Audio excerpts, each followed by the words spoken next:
Hello sweeties, Tuesday evening மேலே எடுத்த vlog இது. பாப்பா ஸ்கூல்லேருந்து இட்டுட்டு வந்தோடனே அவளுக்கு வந்து சாப்பாடு போட்டு கொடுத்துட்டு நானும் வந்து கழுவி வச்ச சாமான்லாம் எடுத்து அடுக்கி வச்சுட்டு இருந்தேன்.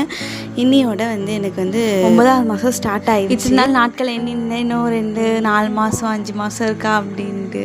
இப்போ நாட்கள் கடந்து போய் இன்னும் டியூ டேட்டுக்கு வந்து 1 மாதம் இருக்குது. அதனாலே வந்து பயமும் கூட சேர்ந்து வந்துருச்சு. மறுபடியும் முதல்ல இருந்தா அப்படின்னு சொல்லிட்டு ஆரம்பித்தாச்சு. ஏன்னா வந்து ஃபஸ்ட்டு பேபிக்கே நான் வந்து 3 நாள் ஹாஸ்பிட்டலில் அட்மிட் ஆகி அதுக்கப்புறமா சிசேரியன் பண்ணாங்க.